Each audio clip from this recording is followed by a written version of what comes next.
आप भी कट्टर हैं क्या? बिल्कुल, हम भी एक कट्टर हैं। कट्टर किसी दूसरे का झंडा उठा करके जिंदाबाद मुर्दाबाद नहीं कर सकता हूँ। ये कोई मोदी जी की चापलूसी कर रहा है, कोई इसकी चापलूसी कर रहा है। ज़्यादा जो मुखर रहते हैं आरजेडी के खिलाफ बोलने के लिए, आप नीतीश कुमार या प्रधानमंत्री मोदी भाजपा के खिलाफ बोलने में आप लोग चुप रह जाते हैं। ओम नमः शिवाय वाले गमछा से, जय श्री राम वाले गमछा से एमआईएम लोग कोई दिक्कत नहीं है? मतलब हिंदू जो लोग हैं खास करके वो बहुत ज़्यादा उत्साहित हैं इस पार्टी को ज्वाइन करने के लिए। पार्टियों में किसी का हरा गमछा फिक्स है, किसी का भगवा गमछा फिक्स है, किसी का नीला गमछा फिक्स है, लेकिन हमारी पार्टी में कोई ऐसा रूल नहीं है कि भाई आप मुसलमान की पार्टी सो कॉल्ड अगर कहते हैं तो हरा गमछा ही डालना है। मैं तो भगवा गमछा डालता हूँ, जय श्री राम का गमछा पहनता हूँ। इस पार्टी में मेरे धार्मिक चीज़ों को या मेरे धार्मिक विचारों को दबाया जाता या मेरे ऊपर ज़बरदस्ती कोई नियम थोपा जाता तो मुझे एक सेकंड नहीं लगता इस पार्टी को छोड़ने में। नमस्कार, मेरा नाम है राशिद। हमारे साथ एमआईएम के कद्दावर नेता राणा रणजीत सिंह हैं।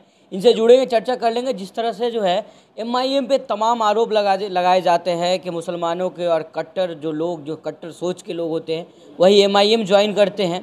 तमाम लोगों के हमने बातचीत की लोगों से, लेकिन राणा रणजीत से बातचीत इसलिए करेंगे क्योंकि जिस तरह से ढाका विधानसभा बिहार में जो है सबसे पहले असदुद्दीन ओवैसी ने दौरा किया और जिन विधानसभाओं का उन्होंने अनाउंसमेंट किया उसमें जो है एक विधानसभा का नाम जो ढाका था, जहां से कहा कि यहां से हमारा राजपूत शेर राणा यहां से मुकाबला करेगा, उसको लेकर तमाम चर्चाएं हुई। कहा जा रहा है कि एमआईएम के खाते में जो है ढाका सीट भी होगी और ढाका से चुनाव एमआईएम जीतेगी। तमाम मुद्दे पर चर्चा कर लेंगे। सीमांचल में कहा जा रहा था ओवैसी की पार्टी मजबूत है, यहाँ का क्या हाल चाल है? राणा जी, बहुत स्वागत है आपका। सबसे पहले यही सवाल है, कहा जा रहा था कि सीमांचल में मजबूत हैं आप लोग बिहार चुनाव को लेकर, फिर आप अगर इधर के बात किया जाए अपने मोतिहारी की तरफ के, इधर से आपको टिकट मिला, कैसे देख रहे हैं इन सब को? देखिए, सीमांचल से एक शुरुआत हुई और बहुत मजबूत शुरुआत हुई, इसलिए सब लोगों को मालूम है कि ये पार्टी कितनी व्यवस्थित पार्टी है कि मात्र 19 सीटों पे लड़ती है और 5 विधायक जीत करके आती है। तो इनको अंदाज़ा हो गया और अब हर जगह उतनी ही व्यवस्थित और इतना ही संगठन हमारा मजबूत हो चुका है।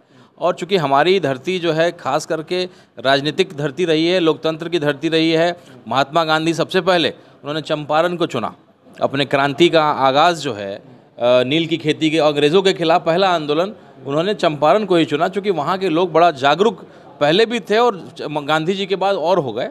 तो कहीं ना कहीं आप देखिएगा कि सीमांचल से बेहतर रिजल्ट हमारी इलाके का जो है आपको मिलने जा रहा है। कई और सीटों पे हम चुनाव लड़ने चंपारण से बेहतर रिजल्ट। चंपारण, तिरहुत में हम लोग चूँकि मेहनत कर रहे हैं इसलिए मैं तिरहुत की बात कर सकता हूँ।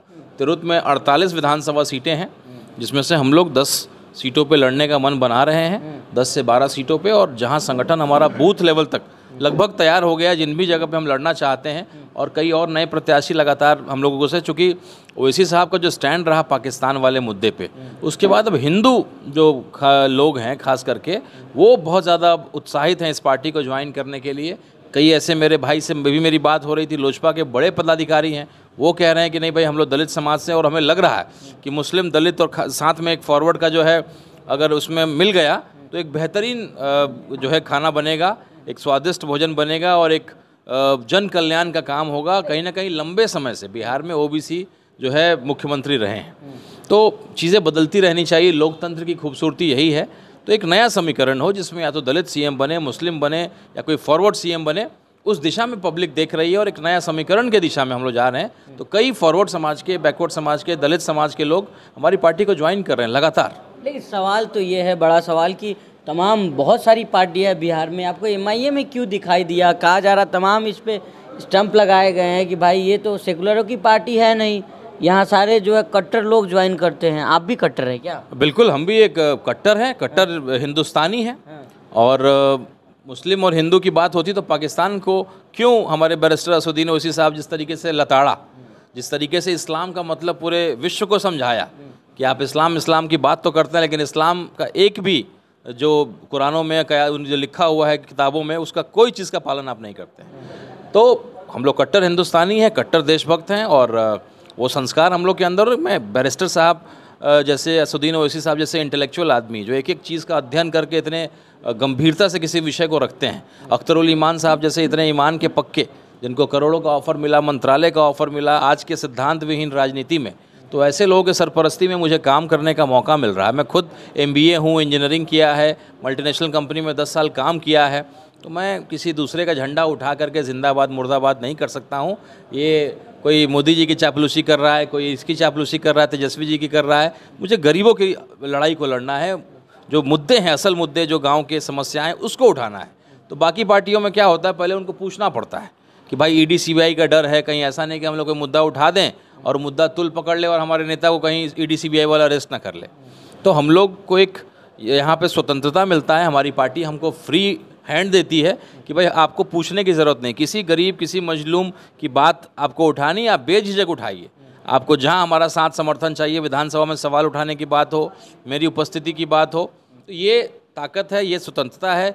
जैसे बाकी पार्टियों में किसी का हरा गमछा फिक्स है, किसी का भगवा गमछा फिक्स है, किसी का नीला गमछा फिक्स है, लेकिन हमारी पार्टी में कोई ऐसा रूल नहीं है कि भाई आप मुसलमान की पार्टी सो कॉल्ड अगर कहते हैं तो हरा गमछा ही डालना है। मैं तो भगवा गमछा डालता हूँ, जय श्री राम का गमछा पहनता हूँ, ओम नमः शिवाय का करता हूँ, दिक्कत नहीं होता। ओम नमः शिवाय का तिलक टोपी लगा करके घूमता हूँ। लोगों को मिठाई, अभी देवघर गया था तो अपने सभी पार्टी के कार्यकर्ताओं को मिठाई खिलाया। ये जब कहीं जाते हैं तो वहाँ से जो है मेरे लिए कुछ लेकर के आते हैं। तो ये एक ही थाली में हम लोग हमारे प्रदेश अध्यक्ष जी के साथ खाना खाते हैं। ओम नमः शिवाय वाले गमछा से, जय श्री राम वाले गमछा से MIM वालों को कोई दिक्कत नहीं है? कोई दिक्कत नहीं है। मैंने शिवहर में अपने पार्टी कार्यालय का उद्घाटन किया था, उसमें मैंने महादेव की तस्वीर को लगाया था, ओम नमः शिवाय लिखा था। तो कहीं कोई रोक टोक नहीं है। हर आदमी को अपने धर्म के लिए इबादत करना और वो करने की इजाज़त है। लेकिन कट्टर मुसलमानों की पार्टी भाई, बिल्कुल ऐसी बात नहीं है। अगर ऐसा होता तो राणा रंजीत सिंह जैसा व्यक्ति जो सियासी परिवार से आता है, हर मुद्दों के लिए लड़ता है, अगर इस पार्टी में मेरे धार्मिक चीज़ों को या मेरे धार्मिक विचारों को दबाया जाता या मेरे ऊपर ज़बरदस्ती कोई नियम थोपा जाता तो मुझे एक सेकंड नहीं लगता इस पार्टी को छोड़ने में। लेकिन इस तरह की कोई बात नहीं है। ये पार्टी बाकी पार्टियों के मुकाबले मुझे आज़ादी देती है। आज RJD वाला किसी कार्यक्रम में भगवा गमछा जाके डाल सकता है, जा सकता है क्या? लेकिन मैं तो आता हूँ यहाँ के कार्यालय में, किसी मीटिंग में आता हूँ, कोई रोक टोक नहीं है। ये खूबसूरती है इस पार्टी की। और एक पढ़े लिखे व्यक्ति के अंदर काम करना, उनके सरपरस्ती में काम करना है मेरे लिए सौभाग्य की बात है। रंजीत भाई, ये सवाल तो ये उठता है ना कि आप लोग ज़्यादा जो मुखर रहते हैं RJD के खिलाफ बोलने के लिए, आप नीतीश कुमार या प्रधानमंत्री मोदी, भाजपा के खिलाफ बोलने में आप लोग चुप रह जाते हैं। बिल्कुल ऐसी बात नहीं है। हर मुद्दों पे सबसे पहले बोलने वाले लोग हैं हम लोग। मोदी जी की जो सभा हुई है यहाँ पे, मैंने उनको बताया कि भाई ये बिहार है, यहाँ बिहार में वो नहीं चलेगा, आए हवाबाजी किए चले गए। एक तो अपने एयरपोर्ट के पास अपने अपने रोड शो को रखा, कितने लोगों की फ़्लाइट उस दिन मिस हो गई। मैं व्यक्तिगत 10-15 लोगों को जानता हूँ जिनका बहुत इंपॉर्टेंट काम था, लेकिन आपके रैली की वजह से फ़्लाइट को कैंसिल करना पड़ा, उनका फ़्लाइट छूट गया। दूसरा ये है कि इतने बेइज्जत आप हो गए कि आपको शीशा तक खोलने का मौका नहीं मिला, इतने लोग ही नहीं थे, 10 लोग मुश्किल से आए थे। तो यहाँ बीजेपी में तो आधे MLC वाले लोग हैं, ज़मीनी लोग हैं कहाँ? ये सब तो आपके संगठन का काम देखते हैं और MLC बनते हैं और मंत्री बनते हैं। भाजपा तो कह रही है कि फिर से आ रहे हैं, सरकार बन रही है। हाँ तो बनती है सरकार, उनके पास तो पैसा है, उनके पास सारा जो है चुनाव कराने वाले जो लोग हैं वो इनके हिसाब से चलते हैं। अब देखिए ना, एक नया सगुफा छोड़ा है कि भाई बिहार जो सबसे अशिक्षित क्षेत्र है, जहाँ बाढ़ आने वाला है, तो आप बांध का मरम्मत नहीं कर रहे हैं। चुनाव आने वाला है तो आप क्या कह रहे हैं, NRC को लागू कर रहे हैं बैकडोर से। आप नए नए नियम बना रहे हैं कि भाई 1987 से पहले वाले लोगों के लिए ये कागज़, 2003 वाले के बाद जो वोटर बने वो कागज़, तभी आप वोटर बनिएगा। मुझे लगता है कि दलित समाज के मतलब 50% लोग, मुस्लिम समाज के जो पढ़े लिखे लोग नहीं हैं, वो वंचित हो जाएंगे अपना वोट गिराने में। तो ये जो चुनाव होता है, चुनाव में सारी चीज़ें ट्रांसपेरेंट होनी चाहिए। केवल जो आप मतदान करते हैं वो गुप्त होना चाहिए, बाकी हर एक चीज़ को जो है आपको ऑल पार्टी मीटिंग करके सबसे निर्णय लेकर के करना चाहिए। लेकिन बीजेपी वालों को मालूम है कि सीधे रास्ता जो है उंगली घी निकलने वाला नहीं है, तो अब उंगली को टेढ़ा करना पड़ेगा।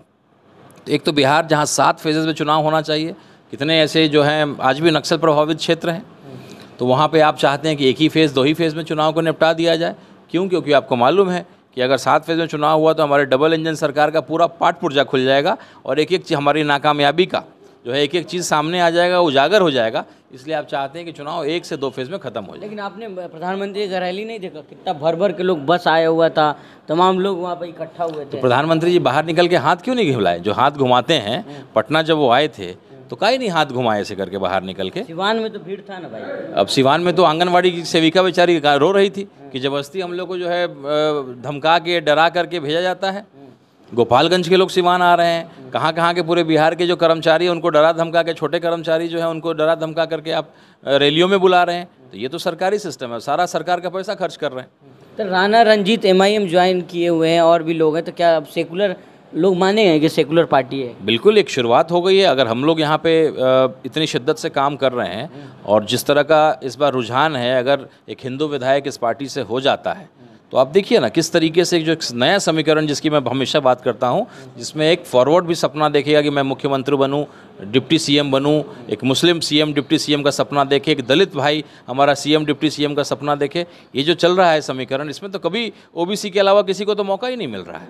तो एक नया समीकरण, एक नया बदलाव बिहार में आए, ये हम सब लोग चाहते हैं। और लोकतंत्र की खूबसूरती है, हर 5 साल में बदलाव होना चाहिए अगर आप अच्छा काम नहीं कर रहे हैं। ये हम बदनसीब हैं कि जो मिलता है लंबे समय तक मिलता है, और हमारे दोनों मुख्यमंत्री जो एक दूसरे पीछे से कंपेयर करते हैं। अरे रेस में आगे देखिए, गुजरात में क्या हुआ, महाराष्ट्र में क्या हुआ, दिल्ली में क्या हुआ, बड़े बड़े राज्यों में क्या हुआ, उनसे सीखिए। ये तो कहते हैं उनके में तो जंगल राज था, तो ये कहते हैं ये महाजंगल राज है, इनके में ऐसा नहीं था तो मेरे में ऐसा था। अरे भाई, महाराष्ट्र और साउथ के स्टेट से ना कंपेयर करेंगे अपने आप को, वहाँ के अस्पतालों को देखिए कितनी अच्छी व्यवस्था है। लेकिन सेकुलर पार्टी मुसलमानों के मुद्दे पे तो बोल ही रहे हैं ना, प्रशांत किशोर हो चाहे तेजस्वी यादव हो, तमाम अब वक्त के मुद्दे उस पर मंच पे तमाम लोग दिखाई दिए थे। कहाँ दिखाई दी है? अभी जो इतनी सारी मॉब लिंचिंग की घटनाएं जो अभी पिछले 1 महीने में हुई हैं, चाहे आप छपरा में एक कुरैशी साहब की जो है हत्या कर दी गई, क्यों? क्योंकि वो ज़रा बॉडी वॉडी बनाते थे, अच्छे स्मार्ट दिखते थे, तो लोगों को तकलीफ़ हो गई। तो वो कौन थे? जो MY समीकरण के ही ना लोग थे। तो M की चिंता कहाँ कर रहे हैं? Y वालों को तकलीफ़ हो गई कि भाई बॉडी बना कर ये कैसे घूम रहा है। हमारे ढाका में मॉब लिंचिंग हुआ, जिसमें विधायक जी के गांव की घटना है ये। उन्हीं के समाज के लोग, उन्हीं के भतीजा लोग जो है, इन लोगों ने जो है एक शेख वाजुल साहब के घर जा कर के 15-20 लोगों ने उनकी हत्या कर दी। उसके बाद लगातार सीतामढ़ी में जो हुआ, या कई घटनाएं हैं जो MY समीकरण दिखा रहा है। कहाँ उसमें गए RJD वाले? तो वक्त को लेकर क्या तैयारी है आपकी पार्टी की? वक्त को लेकर के यही तैयारी है कि हम लोग हिंदू समाज में खास करके, चूँकि एक ऐतिहासिक रैली होने जा रहा है और हम लोग हिंदू समाज में खास करके काम कर रहे हैं, लोगों को जागरूक कर रहे हैं, बता रहे हैं कि ये लड़ाई हिंदू मुसलमान की लड़ाई नहीं है, ये लड़ाई संविधान को बचाने की लड़ाई। जो लोकतंत्र को मिसयूज़ कर रहे हैं, गलत फ़ायदा उठा रहे हैं उसके नियमों का, ऐसे लोगों को करारा जवाब दें। आपके पड़ोस में अगर किसी का आग घर जलाया जा रहा है तो आप चुप मत रहिए, नहीं तो अगला नंबर आपका हो सकता है। बहुत शुक्रिया। बहुत बहुत शुक्रिया। तो ये थे हमारे साथ राणा रंजीत, जो तमाम मुद्दे पर चर्चा कर रहे थे। ढाका विधानसभा से प्रत्याशी भी हैं और कह रहे हैं कि मुकाबला टक्कर का है और इस बार जो है MIM अच्छा प्रदर्शन बिहार में करने वाली है। आपकी क्या राय इस वीडियो पे हम जरूर बताइएगा। बहुत बहुत धन्यवाद।